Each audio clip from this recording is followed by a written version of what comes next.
అందరికీ నమస్కారం. చాలామంది స్టూడెంట్స్కి వచ్చే ఒక పెద్ద డౌట్, ప్రభుత్వ అగ్రికల్చర్ కాలేజ్లో సీట్ రాకపోతే ఏం చెయ్యాలి? బీఎఫ్ఐటీ లాంటి ప్రైవేట్ కాలేజ్లో చేరడం మంచి ఆప్షనేనా? ఈ నిర్ణయం మన భవిష్యత్తును ఎలా ప్రభావితం చేస్తుంది? పదండి, దీని గురించి వాస్తవాలను పరిశీలిస్తూ ప్రాక్టికల్గా విశ్లేషిద్దాం. ఓకే, సూటిగా విషయంలోకి వచ్చేద్దాం. ఇప్పుడున్న పరిస్థితుల్లో అగ్రికల్చర్ కోర్సులకు ఎంత కాంపిటీషనుందో మనందరికీ తెలుసు. గవర్నమెంట్ కాలేజీల్లో సీట్లు చాలా తక్కువ. అప్పుడు చాలామంది చూపు బీఎఫ్ఐటీ లాంటి ప్రైవేట్ కాలేజీల వైపే ఉంటుంది. కాని అక్కడ జాయిన్ అవ్వడం సరైన నిర్ణయమేనా? ఇదే మన ముందున్న అస్సలు సిసలైన ప్రశ్న. సరే, ముందుగా మనం బీఎఫ్ఐటీ డిగ్రీ గురించి కొంచెం లోతుగా తెలుసుకుందాం. అసలు ఈ బీఎఫ్ఐటీ అంటే ఏంటి? ఈ కోర్స్ ఎలా డిజైన్ చేశారు? ఈ బేసిక్స్తో మన విశ్లేషణను మొదలుపెడదాం. బీఎఫ్ఐటీ అంటే Basu foundation for innovation and training అన్నమాట. ఇదొక ప్రైవేట్ ఇన్స్టిట్యూట్. వీళ్ళు ఏం చెప్తున్నారంటే 4 సంవత్సరాల బీఎస్సీ అగ్రికల్చర్ కోర్సును అందిస్తున్నాం, అది క్లాస్ రూమ్ టీచింగ్తో పాటు ప్రాక్టికల్ లెర్నింగ్ను కూడా కలిపి అందిస్తామని. ఇక కోర్స్ స్ట్రక్చర్ చూస్తే ఇది 4 సంవత్సరాల ప్రోగ్రాం. అగ్రానమీ, సాయిల్ సైన్స్ లాంటి కోర్ సబ్జెక్ట్స్ అన్నీ ఉంటాయి. కానీ ఇక్కడే ఒక చిన్న ట్విస్ట్ ఉంది. అదేంటంటే అడ్మిషన్ ప్రాసెస్ కాస్త తేలికగా ఉంటుంది. దీంతో చాలామందిలోకి అనుమానం మొదలవుతోంది, ఇంత ఈజీగా సీటు వస్తే ఆ డిగ్రీకి నిజంగా అంత విలువ ఉంటుందా అనేది. ఇక అందరినీ ఆలోచింపజేసే మరో ముఖ్యమైన విషయం ఖర్చు. ప్రైవేట్ కాలేజ్ అనగానే మనకి ముందుగా గుర్తొచ్చేది ఫీజులే కదా. అయితే ఇక్కడ మనం కేవలం ట్యూషన్ ఫీజు గురించి మాత్రమే కాదు, దాని వెనక ఉన్న ఇతర ఖర్చుల గురించి కూడా మాట్లాడాలి. ఈ టేబుల్ చూడండి, మీకు ఒక విషయం స్పష్టంగా అర్థమవుతుంది. ట్యూషన్ ఫీజు ఒక ఎత్తైతే హాస్టల్ ఫీజు, ఫుడ్ ఛార్జీలు, ఫీల్డ్ విజిట్స్, పరీక్షల ఫీజులు ఇవన్నీ అదనం. అంటే బడ్జెట్ వేసుకునేటప్పుడు ఇవన్నీ దృష్టిలో పెట్టుకోవడం చాలా చాలా అవసరం. సరే, ఫీజుల విషయం పక్కన పెడితే మరి అక్కడ టీచింగ్ క్వాలిటీ ఎలా ఉంటుంది? ఇక్కడే అసలు విషయం దాగి ఉంది. సిలబస్ చాలా బాగానే డిజైన్ చేశారు, రెగ్యులర్గా ప్రాక్టికల్స్ కూడా ఉంటాయి. కానీ ప్రాక్టికల్ నాలెడ్జ్ అనేది పూర్తిగా మీ సొంత ఆసక్తి, మీ చొరవపైనే ఆధారపడి ఉంటుంది. గుర్తుంచుకోండి, కాలేజ్ మీకు పునాది మాత్రమే వేస్తుంది, దానిపైన పెద్ద భవనం కట్టుకోవాల్సింది మీరే. చదువు, ఖర్చులు ఇవన్నీ ఒకవైపు. కానీ 4 ఏళ్ల తర్వాత అసలు కథ మొదలవుతుంది. అదే ప్లేస్మెంట్స్.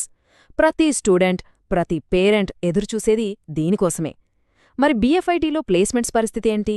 వాస్తవాలేంటి? చూద్దాం. చాలామంది ఏమనుకుంటారంటే డిగ్రీ చేతిలో ఉంటే చాలు, గ్యారంటీగా ఉద్యోగం వస్తుందని. కానీ వాస్తవం అది కాదు. ఇక్కడ ఎలాంటి జాబ్ గ్యారంటీ ఉండదు. కాలేజ్ కొంతవరకు సపోర్ట్ ఇవ్వచ్చు, కానీ ఉద్యోగం సంపాదించడమనేది పూర్తిగా మీ ప్రయత్నం, మీ స్కిల్స్ పైనే ఆధారపడి ఉంటుంది. ఆశలకు వాస్తవానికి మధ్య ఉన్న తేడా ఇదే. ఓకే, ఇప్పటిదాకా మనం చాలా విషయాలు మాట్లాడుకున్నాం. ఇప్పుడు వీటన్నింటినీ కలిపి ఒకే చోట పెట్టి లాభాలేంటి, నష్టాలేంటి అని బేరీజ్ వేద్దాం. అప్పుడే మనకొక క్లియర్ పిక్చర్ వస్తుంది. చూసారా ఈ బ్యాలెన్స్ షీట్ ఎలా ఉందో? ఒకవైపు అడ్మిషన్ దొరకడం చాలా ఈజీ, ఒక డిగ్రీ అయితే వస్తుంది. మరోవైపు ఫీజులు చాలా ఎక్కువ, ప్లేస్మెంట్ సపోర్ట్ కూడా అంతంత మాత్రమే. అంటే ఇక్కడ తేలేదేంటంటే విజయం సాధించాలంటే బయటనుంచి వచ్చే సపోర్ట్ కన్నా మీ లోపలి స్ఫూర్తే 100 రెట్లు ముఖ్యం. ఇక మనం చివరి దశకు వచ్చేశాం. ఇప్పటివరకు మనం చూసిన ఈ సమాచారమంతా మీ పర్సనల్ సిచ్యుయేషన్కి సెట్ అవుతుందా లేదా, ఈ కోర్సు నిజంగా మీకోసమేనా అనే ప్రశ్నకు సమాధానం వెతుకుదాం. ఈ కోర్స్ ఎవరికి పర్ఫెక్ట్గా సూట్ అవుతుందంటే, 1. ఎవరైతే ప్రభుత్వ కాలేజీలో సీటు కోసం ప్రయత్నించి అది మిస్ అయ్యారో వాళ్లకి. 2. ప్రైవేట్ అగ్రి సెక్టార్లో కెరియర్ బిల్డ్ చేసుకోవాలనే ప్యాషన్ ఉన్నవాళ్లకి. అన్నింటికన్నా ముఖ్యంగా స్వంతంగా నేర్చుకోవాలి, ఎదగాలి అనే తపన ఉన్నవాళ్లకి ఇదొక మంచి ప్లాట్ఫామ్ అవుతుంది. అయితే ఈ కోర్సు ఎవరికి అంతగా సరిపోకపోవచ్చు. అంటే కేవలం కాలేజ్ వాళ్లే ప్లేస్మెంట్ ఇప్పిస్తారని పూర్తిగా వాళ్లపైనే ఆధారపడేవారికి. అలాగే ఎడ్యుకేషన్ కోసం బడ్జెట్ చాలా తక్కువగా ఉన్నవాళ్లు కూడా మళ్లీ ఒకసారి ఆలోచించుకోవడం మంచిది. ఎందుకంటే ఆర్థికంగా సిద్ధంగా ఉండటం, సొంతంగా కష్టపడే తత్వం ఇక్కడ చాలా ముఖ్యం. ఈ విశ్లేషణ మీ నిర్ణయం తీసుకోవడంలో సహాయపడుతుందని ఆశిస్తున్నాను. అగ్రికల్చర్ రంగానికి సంబంధించిన మరిన్ని జాబ్ అప్డేట్స్, కొత్త కొత్త స్కీమ్స్ గురించి ఎప్పటికప్పుడు తెలుసుకోవాలంటే మాతో కనెక్ట్ అవ్వండి. అప్డేట్లను నేరుగా మీ ఫోన్లో పొందడానికి మా వాట్సాప్ ఛానల్లో ఇప్పుడే చేరండి.